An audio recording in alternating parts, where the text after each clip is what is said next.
Hello and welcome to the Growing Green Landscapes Podcast with Jeremiah Jennings. While still in his early 20s, Jeremiah already runs a successful six-figure lawn maintenance company.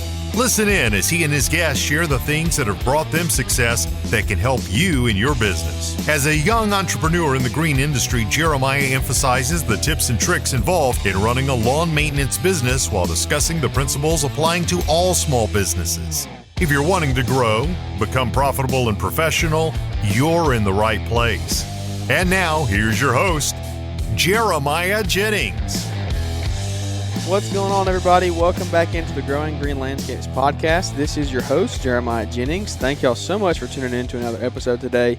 I'm excited to be back out and getting these episodes out to y'all 2 times a week, and we're trying to do that without fail. We had a hiccup a few episodes ago where we had to skip a day, but we're back on schedule now, and we are ready to get them back out and rolling. And this is a really fun time. We're about to head into fall here soon. There's a lot of cool events coming up. We got GAE coming up. We got Entrepreneur Academy coming up. And then we got another special event that we'll hit on a little later in the show today. But today we have an awesome guest, and it's none other than Lamont Snatchman Hairston. How you doing, man? How you doing, man? I'm doing awesome. I'm glad to have you on the show today, man. I've listened to your podcast. Was it the one with Paul that y'all went into the whole Snatchman story? Yes, sir. It was. We was in together in the trade. That was so funny out there. That was a great event. But I mean, that story had me dying. I've listened to that thing multiple times. But if you want to hit on it really quick for anybody that hasn't heard it, just do a real quick rundown of it before we hop into this thing. I told you wrong. I apologize. It wasn't together in the trades. It was when he came to Mitchell Gordy shop in North Carolina. Oh yeah. So what happened was there was a guy. One of my buddies worked. He was a truck driver, and he worked for a distribution center. And he went in one day, was telling people that the repo man was out there in the parking lot riding around in the parking lot. And around here, most of the repo trucks are black, and they got that little T-bar on the back. So we called the Snatch Man. And everybody come running outside with their key fobs in their hand, like, pressing the unlock button or pressing the alarm button to make sure that the car was still in the parking lot. And Paul just fell out laughing, man, when he heard me say the Snatch Man. That reminds me of Lizard Lick Towing. Weren't they in North Carolina? Do you know them? Have you heard of that? Right outside of Raleigh. Yes, That's what I thought. They're about an hour and 20 minutes east of me. That's funny. Because you said that black truck with the T-bar on the back. That's exactly it. I remember watching that show growing up. I've not had the pleasure of having that feeling of seeing my car towed, but I don't ever want to try either because I don't think it would be a fun one. Well, that's funny, man. Paul calls you Snatch Man all the time. Every time he mentions you, that's Snatch Man. I told him I was going to have a T-shirt made just for GIA. I ain't even told him what's going to be on it. It ain't going to be nothing vulgar, but it's going to be something that he ain't going to forget. Yeah, I hear you. That's the way to go. Imprint it in his brain. He'll never forget it. But, oh, man, that's crazy. That's a crazy story. Well, Lamont, I'm super excited to have you on, man. If there's anybody listening to our show that haven't heard you on any of the other podcasts, kind of just run down real quick how you got started in this business and bring us up to where you are today and just kind of inform everybody in case they haven't heard your story before. Okay. Well, I all started back, man, way back. I'm going to take about 20 years, condense it in about 3 minutes. You're good. We got time. Okay. I actually started mowing grass when I was 4.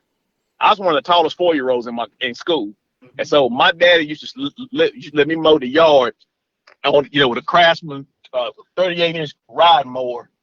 And, that's where it all started. Well, then as time progressed, I used to mow for a gentleman I used to date his sister, and he had a small lawn care business. He worked first shift at his full-time job. So I worked second shift at the same place. And on the days that he worked, I mowed for him while he was at work. And so a few years later, I had a seizure. And I was laying in my bed one morning. I was living with my mom at the time. I was about 29. And I was like, hey, what can I do so I ain't got to, go to work for nobody else? And the first thing that popped in my head was mow grass, dude. All I had was a 5 or 10 trailer that I carried my motorcycle on. Didn't have a mower, a backpack blower, but I had a weed eater though, but just didn't have a mower, nothing at all. And so it started from there. I went to community college in 2010, to take up horticulture. I didn't have to, but it's better to learn than not to learn. And from that point on, I went on to another community college and took up, basic business, math, business law, just intro to business, basic business courses. And then the more that I started working, then I went back to my old job from 2005. And the more I sat around and watching people in the break room, man, the more I knew I had to get up out of there, because all of the older people that had been there 15 years plus, you could tell, man, like they were just, they looked like they were stuck. And I didn't want to feel that way. And, money's not everything, but it ain't about money to me, man. It's about, true enough, I know you have to have money to take care of your family, but it's about, freedom and having choices, man. Yep. And like when you talked to Carlos Balthazar a couple weeks ago, he, his daddy told him to go for it. And, he was talking about the chicken plant and stuff, man. I can identify with that. That's big. Because when you get these manufacturing facilities, man, it's not gonna say a cult, but it's almost like they suck you in, man. You know what I'm saying? They pay a quote unquote decent wage. They give you benefits. Now they're giving people benefits first day on the job instead of waiting 60 to 90 days. And then they pay you all this money. Pay you all this money to bring you in. And then, then you start getting in debt. A lot of people do, start buying cars and boats and motorcycles and stuff. And then you feel like you're stuck because you don't want to sell the toys to get out of debt. So you got to be somewhere to work in order to make the payments. And a lot of people are scared to jump out on their own. And when you interview Carlos, man, hey, I felt everything he said, especially about when his daddy told him, man, because, my daddy passed away, about, 2 years ago, man. And everything he said about his father, man, it resonated with me, about, being on your own and doing your own business. Having your own business is not for everybody, man. And, some people have to be an employee because, they might harm themselves more running a business than, just going to work for somebody else. Mm-hmm. And so, everything, like my motto is everything ain't for everybody. And so, that's where it came full circle at, man. When I was sitting in the break room, I got to looking at people. And one morning I got to work early. I got to work about 30 minutes early. And I sat in the parking lot, just watched people as they come in. And you could just see the frustration, whether it was something going on at home or whether they just hated to show up at that place, man. The frustration on their faces rung a bell in my head. And in 2014, I got my first zero turn. I had 2 yards, man. And I'm sure a lot of people had this same scenario. I had 2 yards, and I didn't have I bought a mower and didn't have any yards to mow. I started out with 2 yards, 40 miles away. A buddy of mine's mama and his granddaddy, the houses were 5 miles apart. So that's how I started, mowing 2 yards every 2 weeks. Then I took over my mom's yard because my cousin was mowing it. Then that made 3. And then it just snowballed. And, it took me until 2018, which was 4 years later. I got all the way up. I'm saying all the way up because I thought I was getting big at the time. I was just happy. I had 18 yards as of 2018. And then I had a seizure. And then I was down, for, a couple of days. And then I went right back at it. And then, as time progressed, I lose 2 or 3, gain 2 or 3. So I always stayed around that, 12 to 13, 14 yard mark for at least 2 or 3 years. I think it was 3. And so this year was the first year that I finally cracked 20. And man, I didn't know how to act. I was happy, man. I was happy as a bug in a rug, man. I said, you know what? I finally cracked 20. And I always thought that 20 yards, in 2008, I always thought 20 yards was the deal. I said, you know what? You can mow 4 or 5 yards a day. At the time, like I said, this was back in 2008. If you make, back then, let's say I was making let's say $110 a day at my job, $110 a day at my job. I said, well, shoot, I can go ahead and mow 6 yards a day at $40 a piece, make $240, make double in less time. And I can take my tail to the house. How sadly was I mistaken? Yep. Because I wasn't factoring in gas. I wasn't even thinking about business insurance. I wasn't thinking about, being Taxes, LLC. all that stuff. Taxes. Yeah, I never thought about that. At your job, you make 118. If you make 120 or 140 a day, that's gross. Just like when we go out here, if we make 300 or 400 a day mowing grass, that's gross. Yep. And the only thing difference is that on your own, when you're self-employed, to run a business, 90% of the time, in my opinion, I might be wrong, you have to pull out your own taxes where your job pulls the taxes out for you. Yep, that's right. And so, that's just like years ago when unemployment was real bad, about 20 years ago, they would allow us to work so many hours a week and still get partial unemployment. And people were getting, this amount of money every week, and they wouldn't have it. And they would send you a form in the mail from state of North Carolina telling you to pull taxes. Have taxes pulled out of your unemployment check. And I told them, take out the max, take out 10%. I didn't know. I'd rather have take too much taken out than not enough. Man, people was crying. Next tax season rolled around. Man, I had to pay back $2,500. Why? Man, I had taxes because of my unemployment check. I was like, dude, where you think that money's coming from? Yeah, that's right. And that's a good topic you can stop and kind of preach on for a minute, is especially if you're starting out and you're just trying to figure this entrepreneurship journey out, is you got to get your taxes straight from the beginning, unless you're going to end up like Caleb Allman. I mean, you're going to end up paying years and years of back taxes. And Exactly. It's exactly what you're saying of when you price a yard, you got to remember – you got your gas, you got all that, you got your labor, you got all that stuff, but you also got to factor in those taxes. And like you're saying, when they write you that check for $100, they're not taking out taxes for you. You got to do it yourself, and you got to be disciplined and make that call. Yeah, and I remember an early Keith Kalf's video. Probably, I didn't really start watching YouTube till like 2017. I mean, I watched it for like music videos and stuff, and I really get on YouTube like 2011, 12. So I was way behind the times.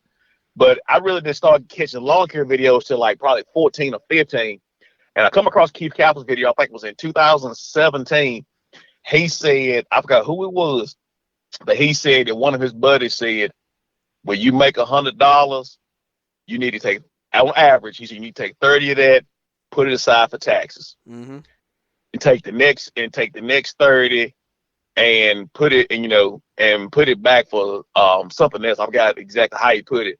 But he said out of that $100, you really should only live off about $35 to $40 of that 100. Yep. Don't act like you actually have $100 because you don't. Right. That's like today. Matter of fact, lady called me yesterday about a yard, and I went and looked at it today.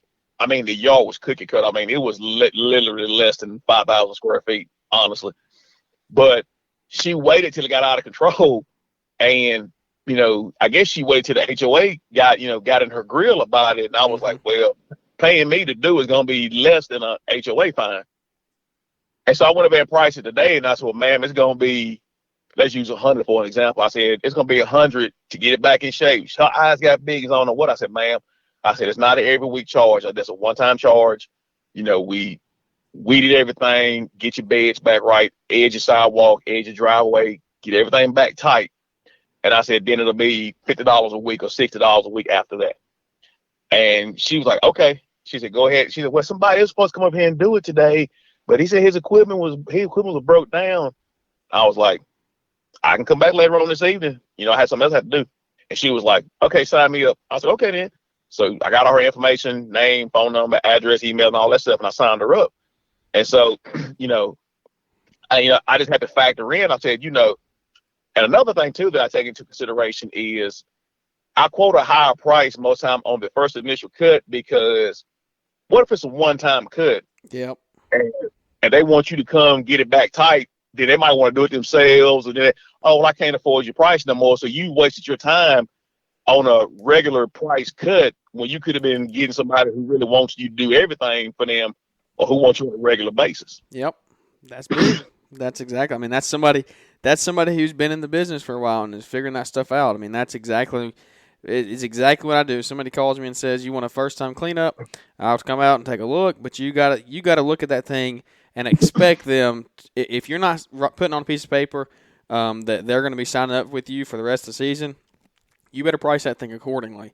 Whereas if they call the next day and drop you, then you didn't just lose your butt on that job because you were trying to do it for the long haul, like to get the job. You know what I mean?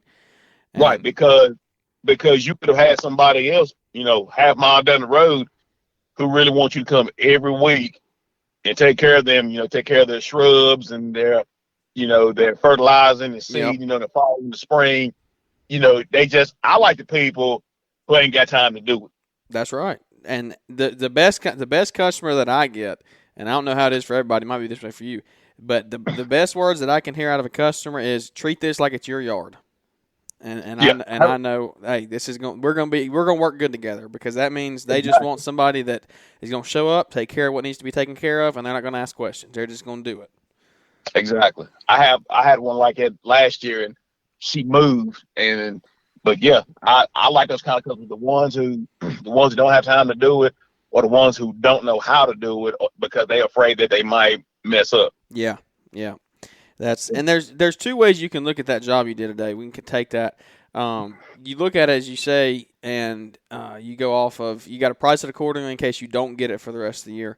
But let's go back to the point here that I made a video on a while back of one of the reasons you got that job is because when did she call you? When did she call you to come out and take a look at that? She called me, what's the day? Wednesday. She called me yesterday. Yeah. Okay, so you got out there in 24 hours. That's step one. You answered the phone. You got out there in 24 hours. When you got there, you were available to do the job the same day. Okay, so that's two. You got, first off, you answered your phone. That's a big thing. Second off, you got there in 24 hours. Third point, you did the job the same day that you went out and looked.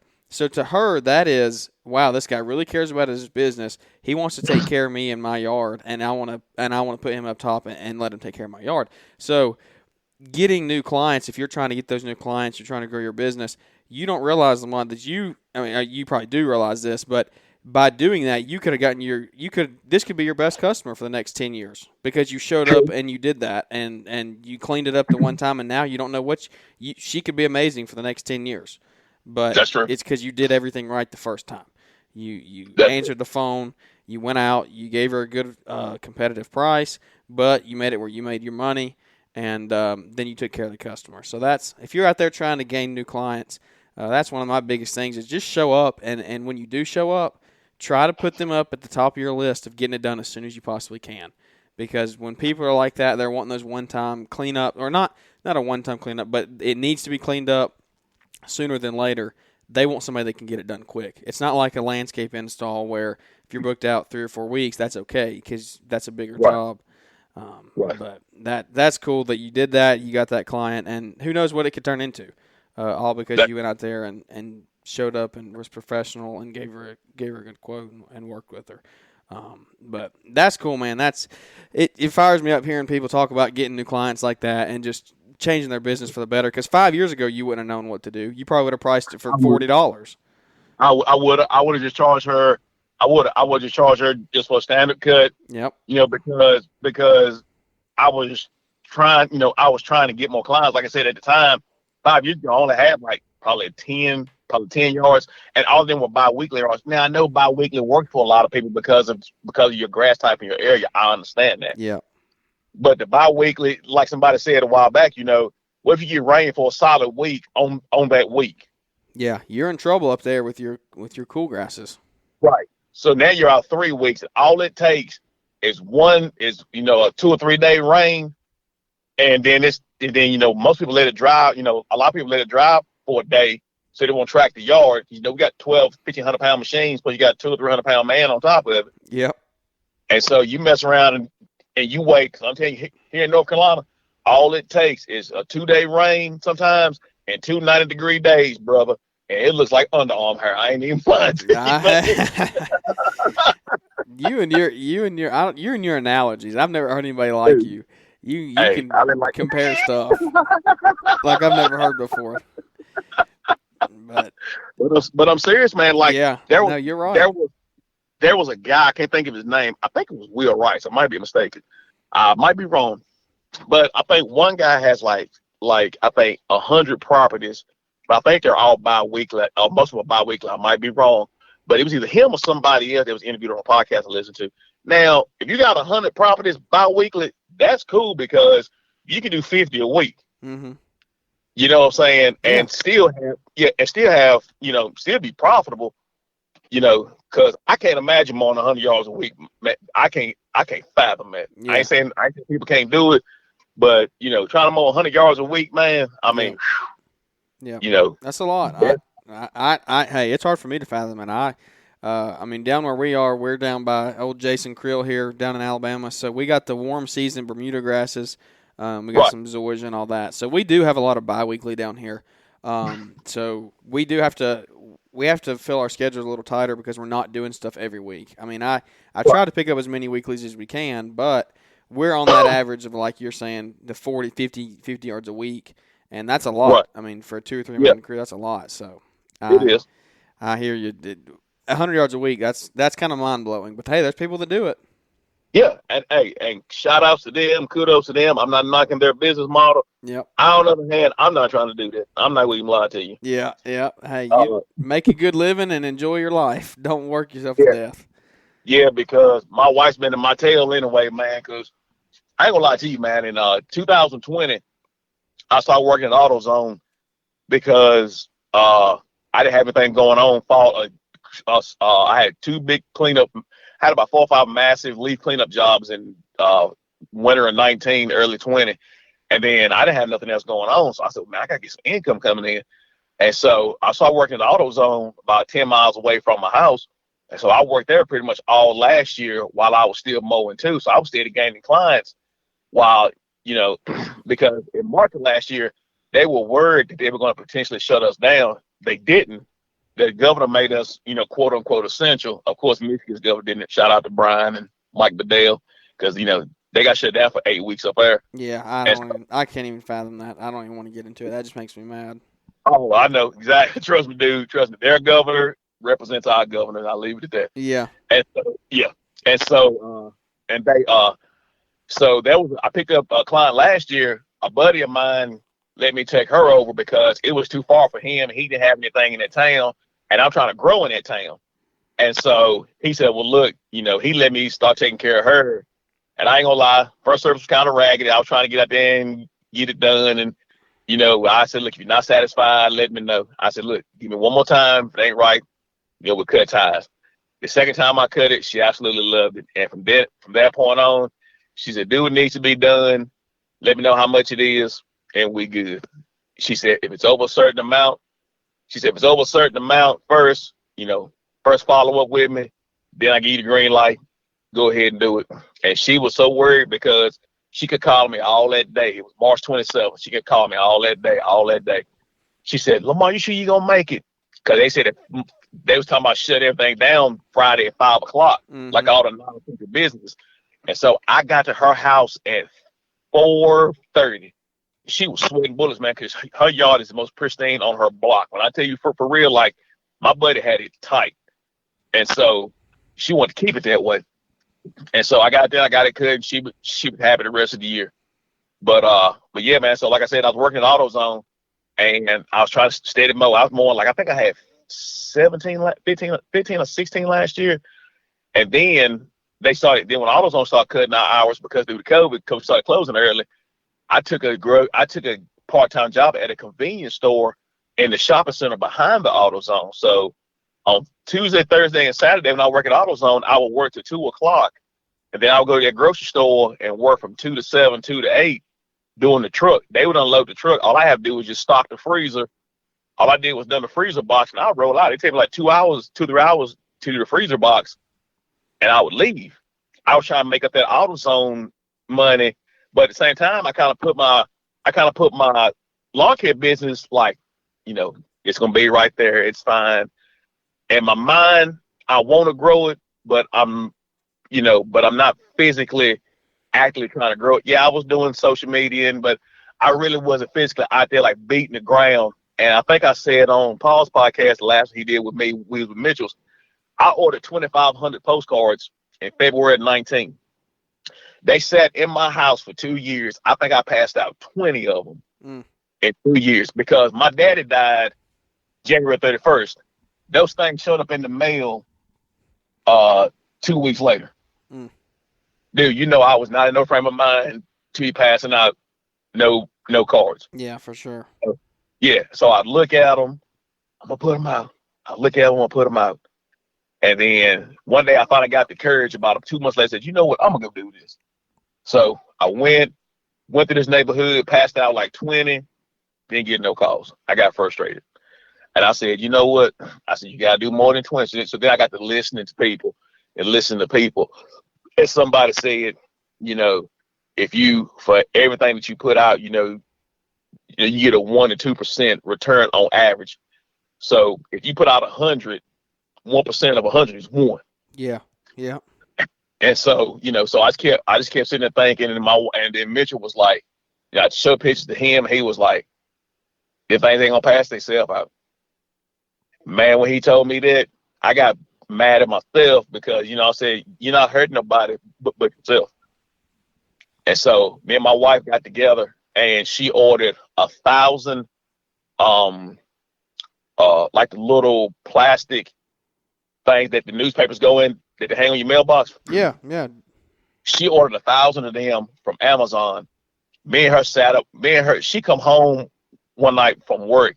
We started at like 10:30. We was up to 2:30 in the morning, putting those things in those little bags. And then so we put them all up, we put them in a box, and we just left them right there. And then about a week and a half later, she was like, hey, what you got to do this evening? I'm like, nothing. She said, today's a good day to pass those cards out. It's like Saturday at 4 o'clock.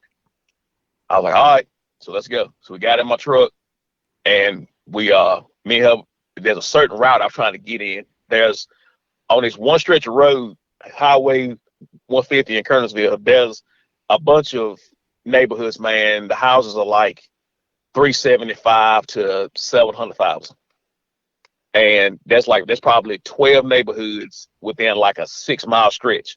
And I was trying to get in 2 or 3 of those neighborhoods. I said, if I can get 3 or 4 houses in each one of these neighborhoods on top of what I already got, I'm good. And so that's what we did. So we went down these roads and we put them out on several different houses. And I think we put out about 200. I think we put about 2 to 300 in about probably 3 hours. It was me and her, and then my stepdaughter. She joined us, and each one of us would take a road. Like we would park like a subdivision, and each one of us would take an artery of a road and go down one road.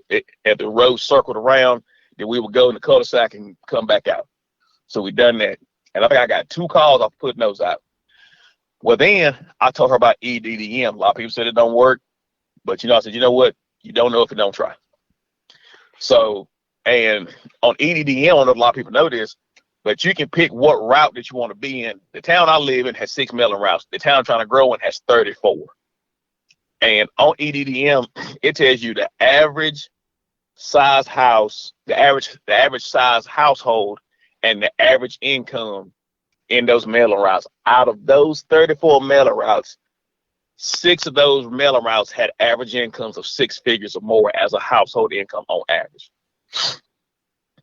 And I was like, you know what? I said, and I'm not trying to knock nobody because I don't make a whole lot of money, but I feel like somebody who makes 100,000 has more leeway to take care of a yard than somebody who makes 25. For sure. Yep. And that's not knocking anybody who makes 25 because I know what it feels like to make 25.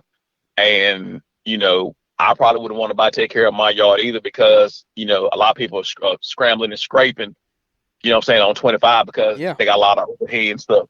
And then I think about trying to beautify their yard. As long as the grass cut and it's weed eated and they got a little bit of mulch down, that's all they can care about. They don't want no fertilizer, no seeding, or they do and they don't realize how much it really costs. There are people high wages are like that too. So I can't just say it about people who make, lower amounts of money. Yeah. It's not dogging people that don't make $100,000. It's just saying that you got to find the right community that you want to target and find your right clientele that you want to service. Right. And so that's what I did. And So we went EDDM and we picked out the mailing routes, and I think it costed like. So she found out that I took him to the post office the first time. I ain't tell nobody, so this being exclusive on your show. I took him to the post office. They said that they weren't labeled right.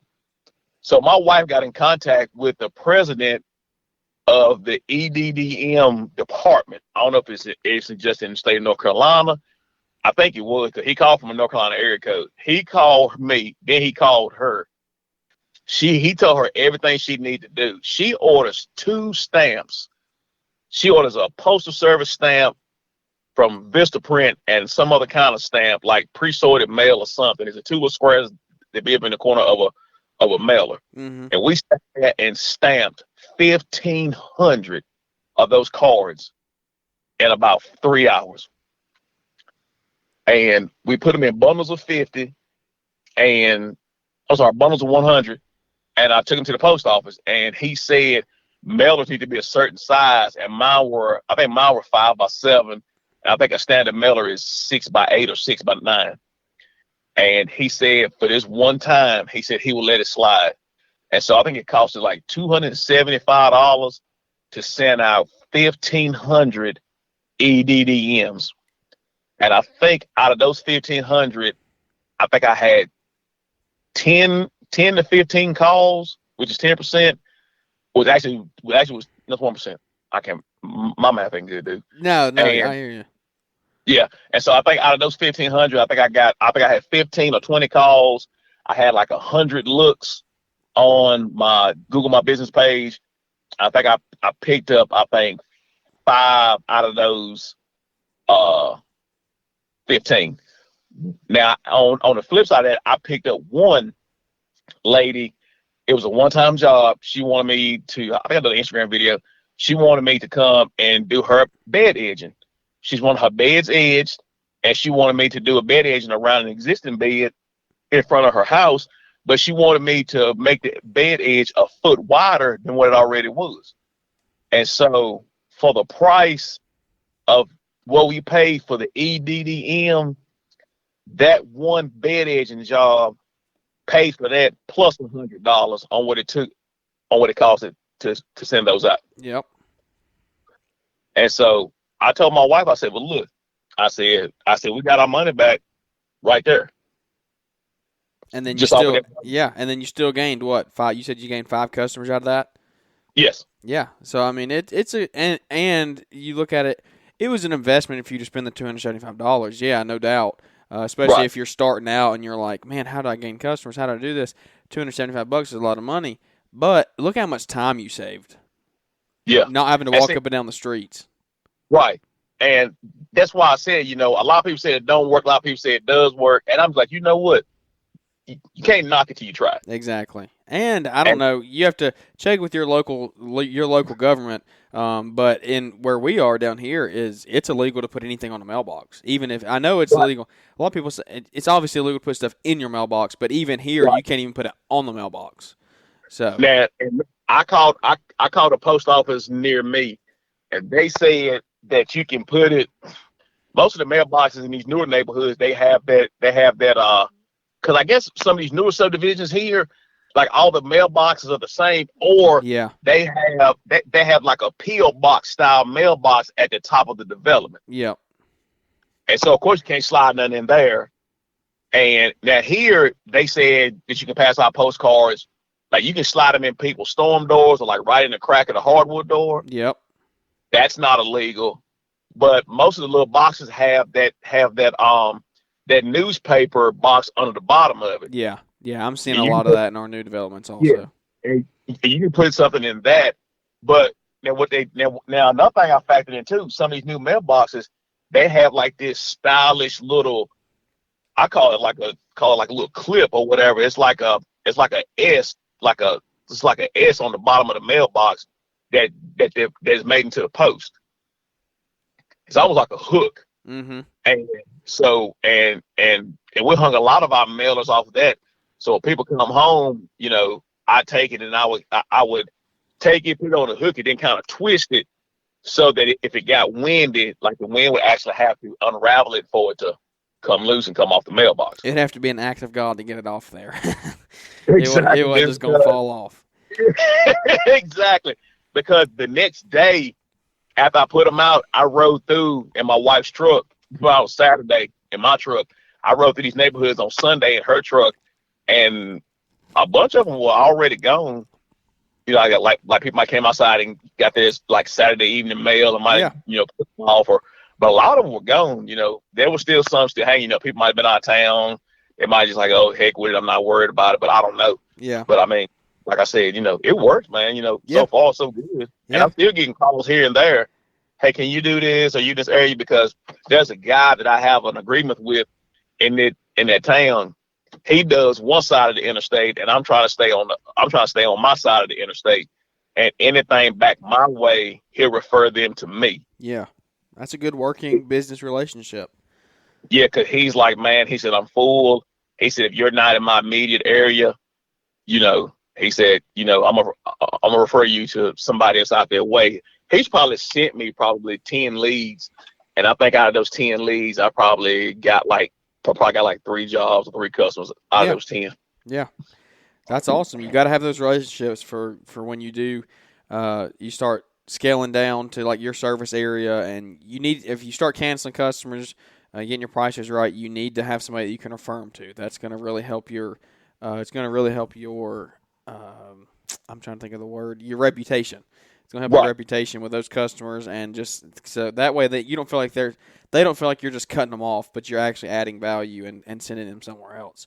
But the whole postcard thing, that's awesome. That's a good way to market. If you are looking in the market for doing that, check out Launchpreneur Academy, Brian Fullerton's program there. He's got some postcards and Postcard Mania and all that, so you can go download it, put your own format and your own ads and stuff on there, and you can send it out the way you want to. So little free ad for him, but go check that out. But man, you mentioned it earlier, and this is one thing I did want to hit on this podcast because I've seen the bracelets and I'm still waiting to get one. I hadn't gotten one. I'm going to have to get one at GIE maybe.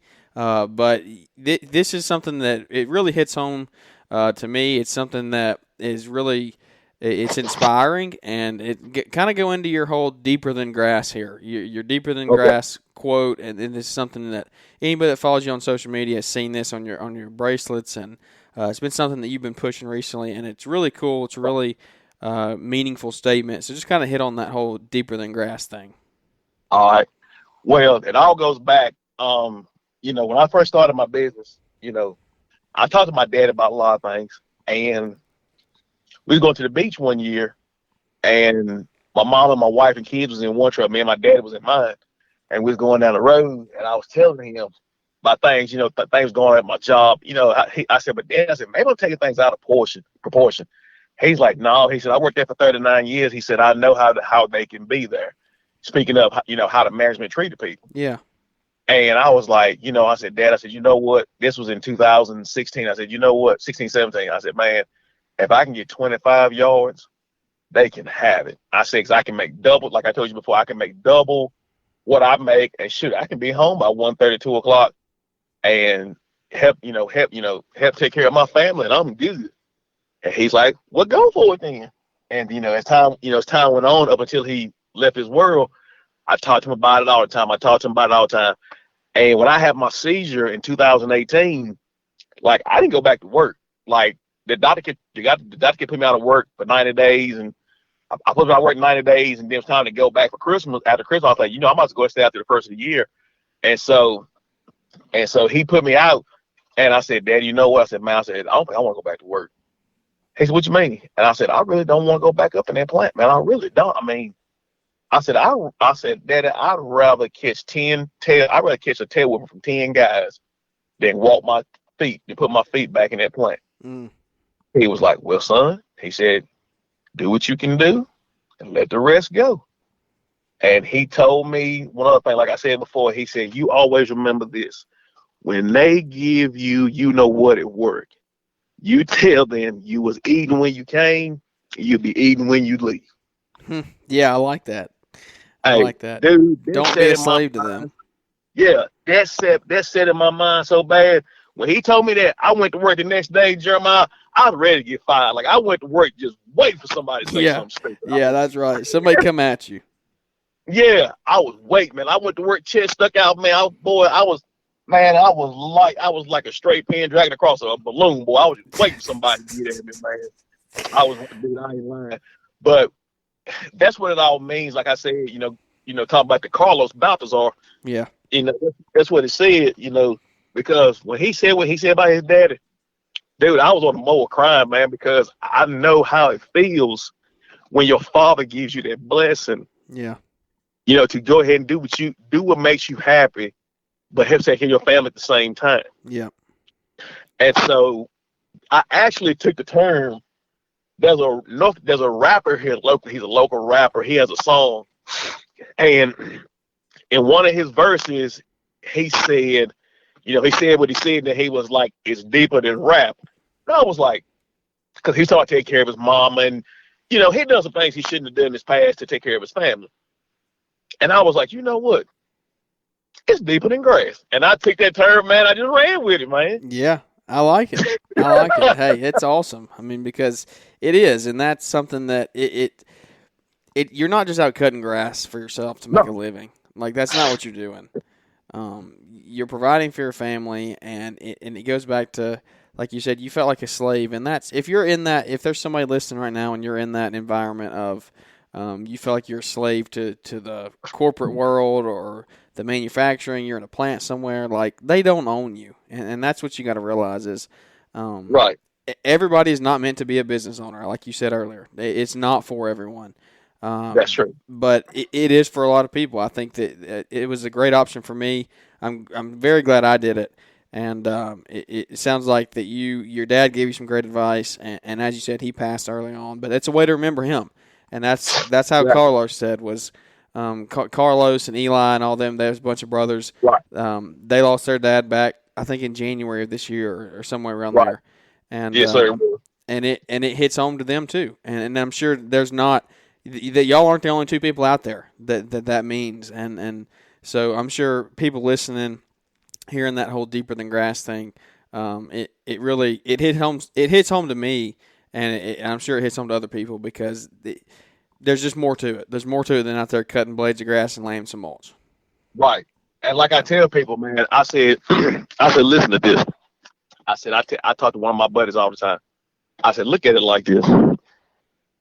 If you die tomorrow, and this could be in any realm of business, employee, whatever, if you at your job and you die tomorrow is Friday. By next Friday, somebody will be in your position, if not the following Monday. They talk about you for a couple of weeks, and they bring you up every so often. Man, you remember Lamont back in 18, man, how he used to do that, and we used to get on him? And not to say that running your own business, can't do the same, can be the same way. But I look at it like this. I think that I can be more of an impact financially running my business than I can working for somebody else to a certain point. Yeah. And I look at it like this too. Somebody who makes $10 an hour and is struggling to make ends meet cannot see past their paycheck most of the time. Yeah. They don't have that mentality. Right. Because they're fighting just to put cheese on a piece of bread in so many words. I'm not saying that literally. And like I said, man, I used to sit at the break table and look at this one dude, man. He had 3 girls, and he'd been at the plant about the same length. He probably been at the plant about 15 years shorter than my daddy had been there. And dude, all he talked about was work. And it got on my nerves so bad. I'm like, why do you come to break to talk about work? I'm like, we're on the floor 7 hours and 10 minutes of the day. Can't you find something to talk about those 10 or 15 minutes? Yeah. Yeah. They don't know any different though. Right. And that's not a knock to him. That's just all he knows. Is he wrong for that? No. Yeah. That's what he knows to take care of his family. And I respect a man to take care of his family by any means necessary legally. Don't get me wrong. That's right. Yeah. But on you the don't same know front, what you don't know. Right. Now I've got word from some of my friends that the light bulb finally clicked in his head that he's doing side jobs outside. He went and bought him an enclosed trailer. He bought him a 12-year newer model truck. And dude, he's doing woodworking and like carpentry work. And he told one of my buddies, he said, "Man, I'm making 2 hours, I'm making 2 hours to make what I make here in 2 days." Yeah, that's awesome. He finally got out of the rut. Right. Now he's still there working. Yeah. But I guess the light bulb finally went off in his head like, man, you know what? There is more than 7 to 3, 3 to 11, 11 to 7. You know what I'm saying? Yep. That's right.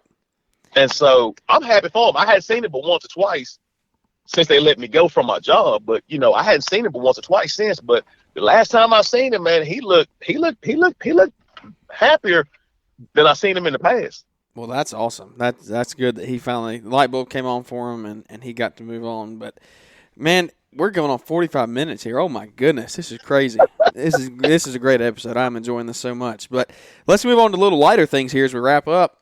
So we're recording this in, let's see, what are we? End of August here, and we got some big stuff coming up. I figured to let you hit on it real quick. You were talking to me about GIE, and it's going to be my first year. I'm going to GIE for sure. Got that locked in, and I'm excited to go to that. And you said you're going to be there. And yes, actually, hit on real quick for anybody that's going that doesn't know this about the whole shuttle thing and the hotels. They might be those hotels might be sold out by now because it's so late in the year. But if you are trying to stay right next to the expo, Lamont was telling me some really good information earlier about these shuttles.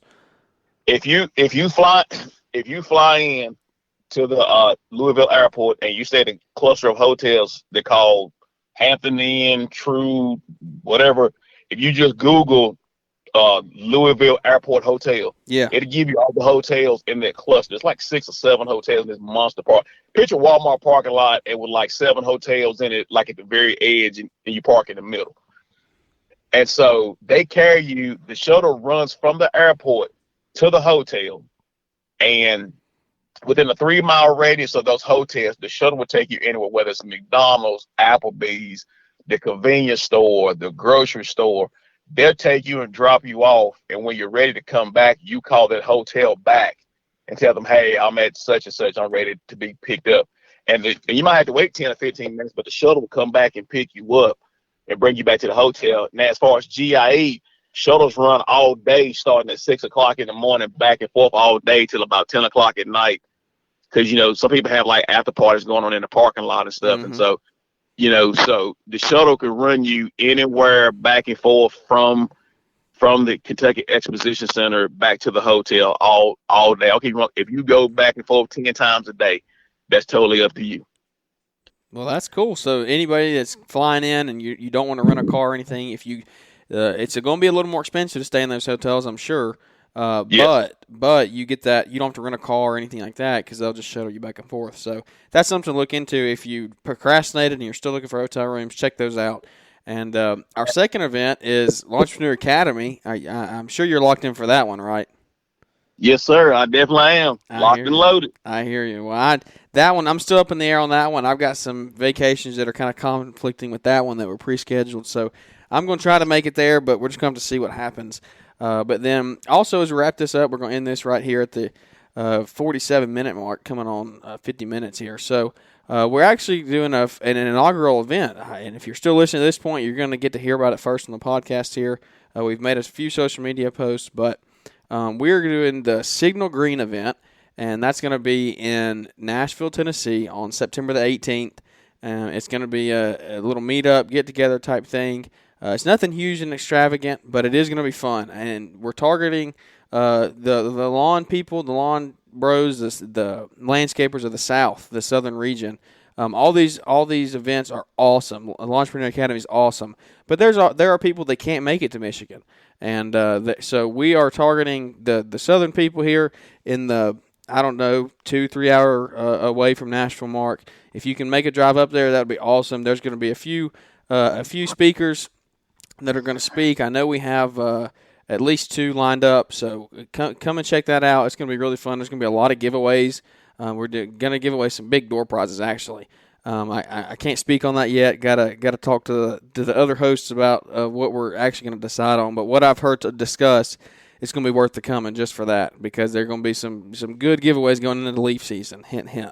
So, I hope to see y'all there. If anybody has any questions about that, like I said, September the 18th, it's Saturday at 3 p.m. There is going to be some food there, and it's just going to be a little afternoon hangout meetup.